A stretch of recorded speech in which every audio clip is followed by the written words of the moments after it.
माँ को सेवा कलनी बाप माँ केमती जिनिस बाप माँ होती प्रथम गुरु माँ द्वितीय गुरु बापा तृतीय गुरु भौतिक गुरु शिक्षा गुरु चतुर्थ गुरु होती मोक्ष गुरु आम मोक्ष गुरु जी आमको मुक्ति मोक्ष निर्माण देवे चरम देवे आम कथा सब बड़े कही चलीचे किंतु मूल मूल को आम एपर्यंत देखने मूल को जाइने गोटे कथा थे छोटिया ठाकुर तो व्यापक 25 नंबर चरण बाप मानकर केमिति सेवा करा जाए कहले जदि टिके तांकर अंतर कोणे दुख रही जाए संतान संतति ताहले तू जेते ऊर्ध को गले भी धर्मर तू खसी पड़ू जमी साप मुहर पड़ी फेरे मूल को पुणी साप मुहर पड़ी आम सब मूल को आसवा गुरु गुरुजन को कष्ट न दबा ये गोटे धर्मर कर्म जोग उत्तम संयोग विवेकपूर्ण संयोग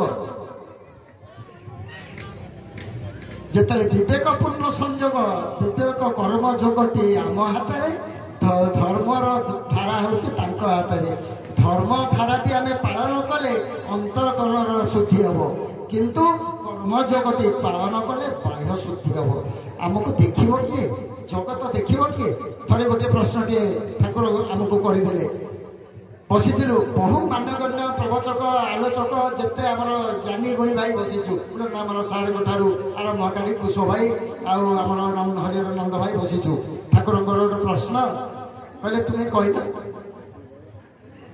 तुम्हें तो मत परम ब्रह्म अव्यक्त ब्रह्म गुरु सबू कहीकि प्रवचन करुच गोटे साधारण मूर्ख पढ़ी गुरु कौन जानी धर्म कौन जानी अव्यक्त ब्रह्म कौन जानी केमिति बुझेब टे कहना केमिति साधारण कथा बुझेब लेखिक ठाकुर कहले सेमिति नुहे समस्त सब आलोचना होगा ना एमती कहवा नुहे समस्त लेखिकी दवा लेखिकी क्या देवे ना ध्रुव भाई पाखे देवे नंद भाई लिखिले ठाकुर को बापा माँ भाई भौणी सबू स्नेह श्रद्धा आम आपण पाइचु दे लेखिकी ठाकुर देले कहले ठाकुर को आपण देते ठाकुर को देली ठाकुर पढ़ीदे कहले रख सम्मान देले द्वादश चरम 12 नंबर चरम कल्याण देली तोतेरे बाहर कले एवं शेष को निजे तांकर बापा आमर बापा माँ भाई भौणी बोली परिचय देदेले शेष को देले किंतु तांको लेखाटी देले 12 नंबर चरम पढ़िले जानिले वृंदावन भाई भावभक्ति उपरे देले भावरे आपण अछंती भावभक्ति उपरे लिखिदेले ताकू आमर लक्ष्य चरम प्राप्ति रे ठाकुर बाहर करिसंती बुझिले कुश भाई मोह पर लिखिकी देले ताकू मध्य ठाकुर सम्मान देले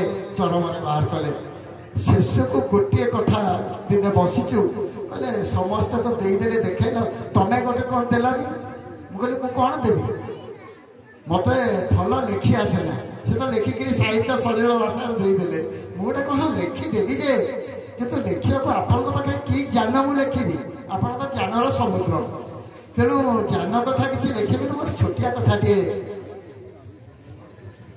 कहली आमर चरित्र ही कथा से कह आमर चरित्र ही आपणकर परिचय दब जड़े साधारण आम घर पाखे जड़े साधारण मनीष अच्छी साधारण लोक धर्म कथा किसी बुझे ना भगवान किसी जाने ना किंतु मोर चरित्र को देखी सी परिचय पाइब आपणकर ठाकुर कर लिखि दिया गुरु शिष्यर चरित्र ही गुरुकर परिचय दिए जोटा कि से केशव कैवल्य कणिकारे बाहर कले बुझिले तेणु आम मान चरित्र किभली हवा दरकार केमिति हेले अन्य जड़े देखी आमको आम क्या शिखेले हेनी आम शिखेबा तुम धारा कर हेनी 1000 वर्ष जदि सत्संग गाइबा तुम धारा कर हेनी निजे जिते करवा धर्म पाइबा आम बाह्य संयमता कर्मयोगे आम लिप्त हवा कर्मयोगे पाद दबा से कर्मयोगर आमर जो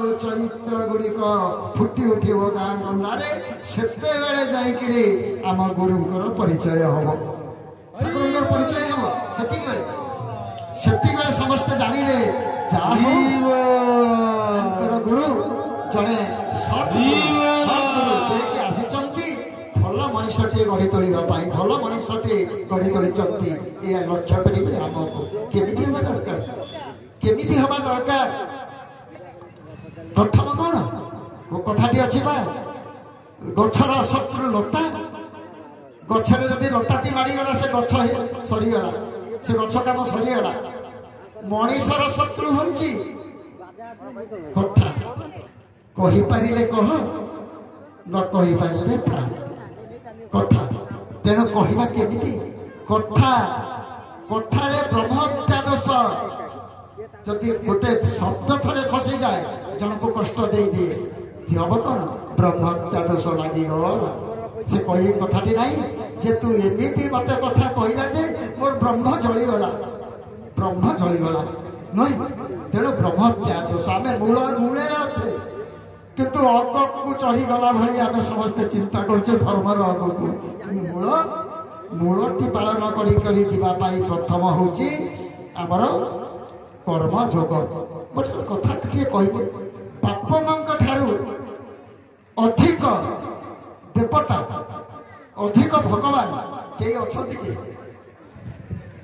बाप माँ ठारू अच्छा गोटे छोटिया कथाटी माँ मैंने भी अच्छा गोटे भल कथाटी माँ कारुण कौन चुकाई गोटे हिंदी रे थरे गपटे मार ऋण कई सुझी पारे कहीं सारे तो कहीगले माँ कथाटी अल्प माँ तार भाव दे अवयव दे अस्थि मांस रख चर्म लोम सबू दान करी तार जठर भितर शिशुटी की गढ़ी तार मार दान माँ दान आज समस्ते आम जिते आज जन्म होकर आज धरा पृष्ठ खेलुचे मानव तनु धरी समस्त माँ जननी जठर आम आसीचे आसने साधु सन्थ ठार आरंभ कर किए चेतन अचेतन किंतु समस्ते जननी जठर रही आसीचे माँ कथा नहीं मार ऋण आम सुझीदवा आजिकल कोटी कोटी माँ ये लक्ष्य कले जड़े कहबी ना जड़े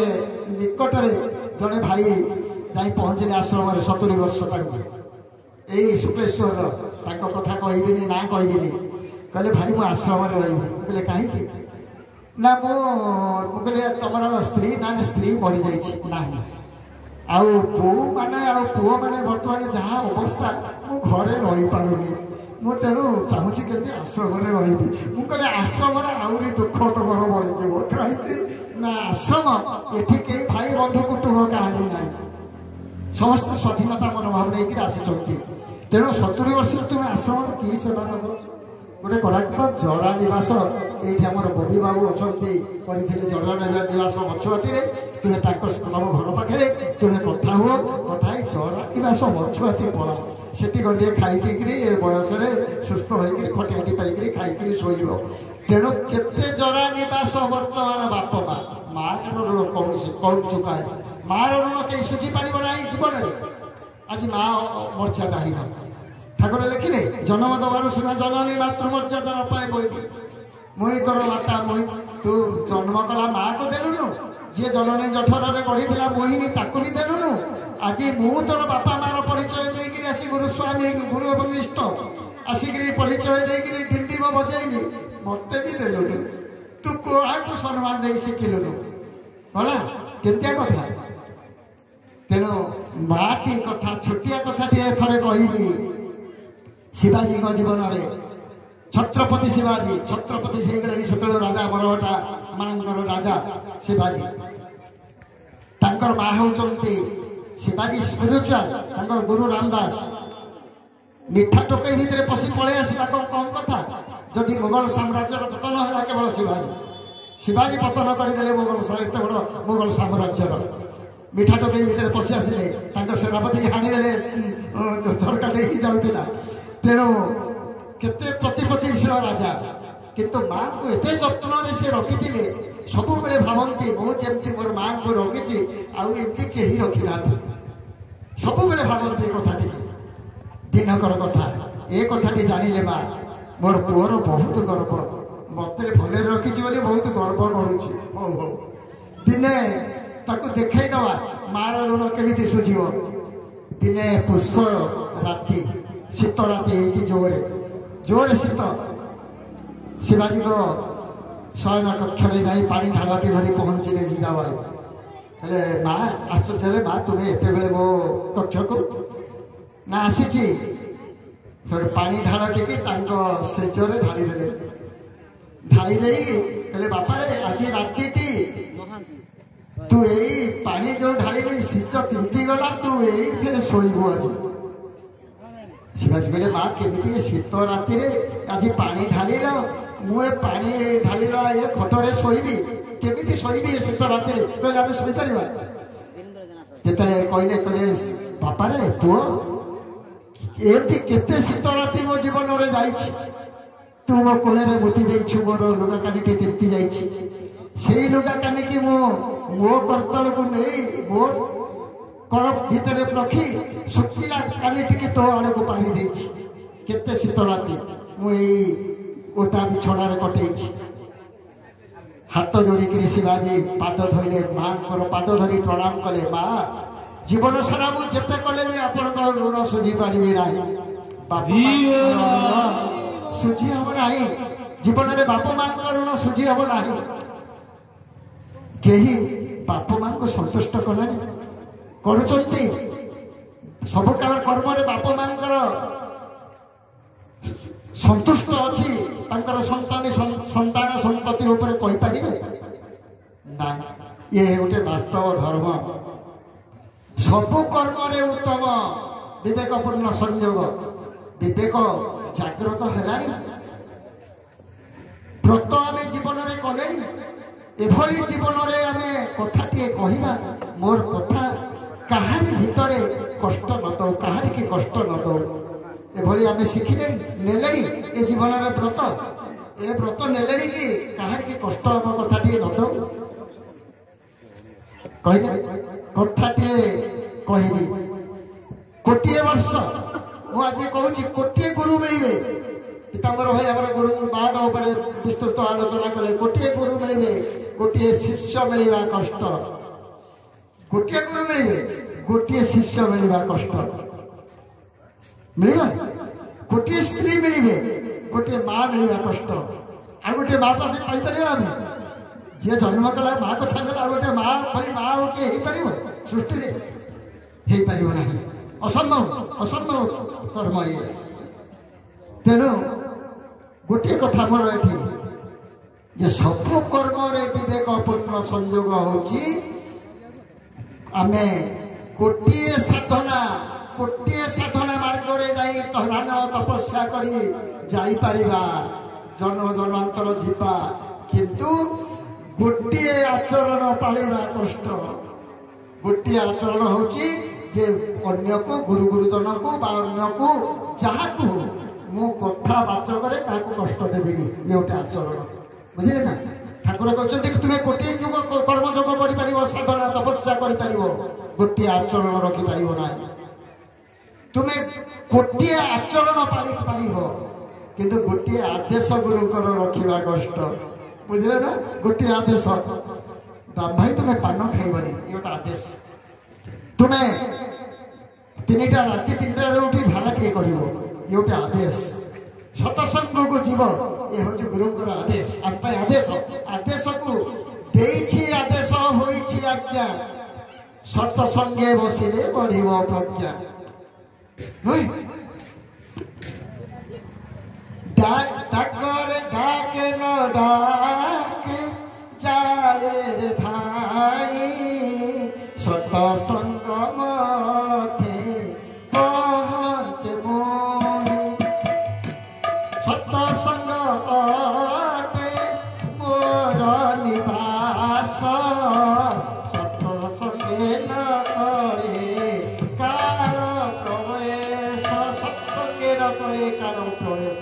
ଯୋଉ କାଳ କଥା ଟିକେ କହୁଥିଲି ସତ୍ୟ ଆମେ ଯେତିକି ସମୟ ଆଜି ସତସଙ୍ଗରେ ଅଛେ ପ୍ରଭୁଙ୍କ ସମ୍ମୁଖରେ ବର୍ତ୍ତମାନ ଆମ ଦେହ ରୂପକ ଡଙ୍ଗାରେ ପ୍ରଭୁ ନାବିକ। ବୁଝିଲେ? କାଳ ବର୍ତ୍ତମାନ କାଳ ଭୟ ଦୂର ଶତ୍ରୁ ଭୟ ଦୂର ହୋଇଯାଏ ଯେଉଁ ପର୍ଯ୍ୟନ୍ତ ଗୁରୁ ଶରୀରରେ ଥାଏ। ଗୁରୁ ଯେଉଁ ପର୍ଯ୍ୟନ୍ତ ଶରୀର ଭିତରେ ମନ ପ୍ରାଣ ଏ ଜୀବନ ଭିତରେ ଆସୁଛନ୍ତି ସେ ପର୍ଯ୍ୟନ୍ତ ଯମ ଭୟ କାଳ ଭୟ ଶତ୍ରୁ ଭୟ ବୁଝିଲେ। ତେଣୁ ଗୋଟିଏ କଥା କହିଦେଲି, ସେ କଥାଟିକି ଗୋଟିଏ ଜନ୍ମ ତପସ୍ୟା ଧ୍ୟାନ ତପସ୍ୟା ସାଧନା କରିହବ, କିନ୍ତୁ ଗୋଟିଏ କର୍ମଯୋଗ বা আচরণ কর্মযোগের যে আচরণ অছি আচরণ পাইবা কষ্ট। বিবেকপূর্ণ সংযোগ সবু কর্মরে কথাটিয়ে কহিদেলে জানিবে। গোটে পুরাণ পৃষ্ঠার কথাটিয়ে সমস্তে জানিছন্তি। ঋষি দুর্বাসা, দুর্বাসাঙ্ক উপাখ্যান এ অম্বরীশ এবং দুর্বাসা। থরে দুর্বাসা যাই পৌঁছিলে রাজা অম্বরীশ অদ্বিতীয় বিষ্ণু ভক্ত। সেদিন হয়েছে একাদশী, কৃষ্ণ একাদশী তিথি। একাদশী ব্রত পালন করেছেন অম্বরীশ। পৌঁছিলে দুর্বাসা, পৌঁছি কলে মহারাজ এ অম্বরীশ মু আজ অতিথি, আজ মধ্যাহ্ন ভোজন আপনার ঘরে মোর। না আচ্ছা হো, না তুমি রহ, মু যাচ্ছি তর্পণ করা, পিতৃ তর্পণ করে স্নান করে মু ফেরিবি। ফেরিলে মো অতিথি সেবা তুমি করিব। চালিগলে পিতৃতর্পণ করে স্নান করা। স্নান কলে পিতৃতর্পণ করে আসবা পূর্বর দেখিলে একাদশীর যে 12 বেলা টাইম সময় গড়ি যাচ্ছে। অম্বরীশ দেখিলে কଣ কলে না ব্রত পালন করা যাই সে ব্রতর যে নিয়ম গଣ୍ଡୁସରେ ହାତ କରିଦେଲେ ଗଣ୍ଡୁସ ଭିତରେ ଯେତିକି ଜଳ ତୁଳସୀ ପତ୍ରଟିଏ ରଖି ଏମିତି ପାଉଛନ୍ତି ତୁଳସୀ ପତ୍ରଟିକି। ଆସି ପହଞ୍ଚିଗଲେ ଦୁର୍ବାସା, ଦେଖିଦେଲେ, କହିଲେ ଅମ୍ବରୀଶ ତୁମେ କଣ କରୁଛ? ମୁଁ ଅତିଥି, ଅତିଥି ଅପମାନନା ହେଲା, ମୁଁ ତୁମ ଘରେ ଭୋଜନ ଆଜି କରିବି ନାହିଁ। କ୍ରୋଧାନ୍ୱିତ ହୋଇଗଲେ, କହିଲେ ଅତିଥି ହେଇଥିଲ, ଅତିଥି ହେଇ ତାଙ୍କ ଘରେ ପହଞ୍ଚିଲ, ତୁମେ କ୍ରୋଧ କର। କ୍ରୋଧ ତୁମ ଭିତରେ ଆସିଲା। ସେ ଫେରେ ବ୍ରତ ପାଳନ କରିଛନ୍ତି। ସେଦିନ ବ୍ରତ ଏକାଦଶୀ ବ୍ରତ, ବିଷ୍ଣୁଙ୍କର ବ୍ରତ। ସେ ଅମ୍ବରୀଶଙ୍କ ବିଷୟରେ ଅନୈତିକ ଥିଲେ, ଜାଣିପାରିନଥିଲେ। ସାଧନା କଲେ କଣ ହବ?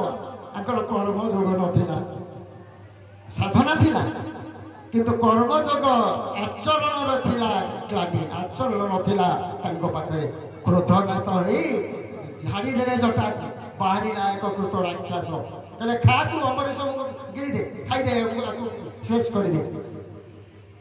କୃତ ଧାଇଁଲା ଅମ୍ବରୀଶଙ୍କ ପାଖକୁ। ଯେତେବେଳେ ଖାଇବା ପାଇଁ ତାଙ୍କୁ ଗ୍ରାସ କରିବା ପାଇଁ ଆସି ଅମ୍ବରୀଶଙ୍କ ସାମ୍ନାରେ ଘୁରିଲେ ସୁଦର୍ଶନ। ସୁଦର୍ଶନ ଚକ୍ର ଆସି ଘୁରିଲେ, ଦେଖି ଡରିଗଲେ ଦୁର୍ବାସା। କହିଲେ କଣ କଲେ ନା ସୁଦର୍ଶନର ତେଜରେ, ସୁଦର୍ଶନର କୋପରେ କୃତ ନାମକ ରାକ୍ଷସ ଜଳି ଭସ୍ମ ହେଇଗଲା। ଭସ୍ମ ହେଇଗଲା।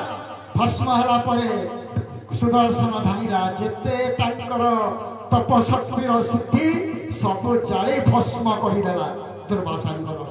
ଭସ୍ମ କରିଦେଲା। ଜୀବନ ବିକଳରେ ଦୁର୍ବାସା ଧାଇଁଲେ କୋଉଠିକି? ଶିବଙ୍କ କୈଳାସ ପୁରୀ, ଶିବଙ୍କ ପାଖକୁ। କହିଲେ ହେ ମହାଦେବ ପ୍ରଭୁ, ମହାଦେବ ଭକ୍ତ ସିଏ। କହିଲେ ଆଗେ ପ୍ରଭୁ ମତେ ରକ୍ଷା କର, ମୋ ପଛରେ ସୁଦର୍ଶନ, ବିଷ୍ଣୁଙ୍କର ସୁଦର୍ଶନ, ଆଉ ମତେ ଜାଳି ସାରିଲାଣି, ମୋର ସବୁ ତପଶକ୍ତି ଆଜି ନଷ୍ଟ କରିଦେଇଛି। ତୁମେ ମତେ ରକ୍ଷା କର ପ୍ରଭୁ। ନା ମୋ ରକ୍ଷା, ସୁଦର୍ଶନ କବଳରୁ ରକ୍ଷା କରିବାକୁ ମୋର ଶକ୍ତି ନାହିଁ। ତୁମେ ବ୍ରହ୍ମାଙ୍କ ପାଖକୁ ଯାଅ, ଯଦି ତାଙ୍କୁ ସିଏ ତମକୁ ରକ୍ଷା। ବ୍ରହ୍ମାଙ୍କ ପାଖକୁ ପହଞ୍ଚିଲେ ବ୍ରହ୍ମା କହିଲେ ମୋର ନାହିଁ, ମୁଁ ତୁମକୁ ସୁଦର୍ଶନ କବଳରୁ ରକ୍ଷା କରିପାରିବି ନାହିଁ। ତୁମକୁ ରକ୍ଷା କରିବେ ଯଦି କରିବେ, ବିଷ୍ଣୁ କରିବେ। ତା ସୁଦର୍ଶନ ଅସ୍ତ୍ର ତାଙ୍କର ଅଷ୍ଟାଙ୍ଗ ଯୋଗ ସିଦ୍ଧ ସୁଦର୍ଶନ। ଅଣନେଉଟା ବର୍ତ୍ତମାନ ହେଉଛି ଅଷ୍ଟାଙ୍ଗ ଯୋଗ, ଗଦା ହେଉଛି ଅଷ୍ଟାଙ୍ଗ ଯୋଗ ସିଦ୍ଧ, ଏବଂ ଶଙ୍ଖ ବି ଅଷ୍ଟାଙ୍ଗ ଯୋଗ ସିଦ୍ଧ। ଚାରି ଆୟୁଧ ସମସ୍ତେ ବଳିଆ, କେହି କାହାକୁ କମ୍ ନୁହନ୍ତି। ତେଣୁ ସେଠୁ ତୁମକୁ କେହି ରକ୍ଷା କରିପାରିବେ ନାହିଁ। ଗୋଟେ କଥାଟିଏ ଠାକୁରଙ୍କ ଲେଖାଟିଏ ଅଛି, ଅଷ୍ଟାଙ୍ଗ ଯୋଗ ସାଧନେ ସିଦ୍ଧ ହୋଇଅଛି, ଅବ୍ୟକ୍ତ ଧାମର ଗୋଲକ ମଣ୍ଡଳୁ ପଦ୍ମ ପାଦକୁ ଧରିଛି। ଅଷ୍ଟାଙ୍ଗ ଯୋଗ ସାଧନ କରି ସିଦ୍ଧ ପାରୁ ପଦ୍ମ ଗୋଲକ ମଣ୍ଡଳରୁ ପାଦକୁ ଧରିଛି। ତେଣୁ ଗୁରୁଙ୍କର ପାଦଟି ହେଉଛି ପଦ୍ମ ପାଦ। ପଦ୍ମ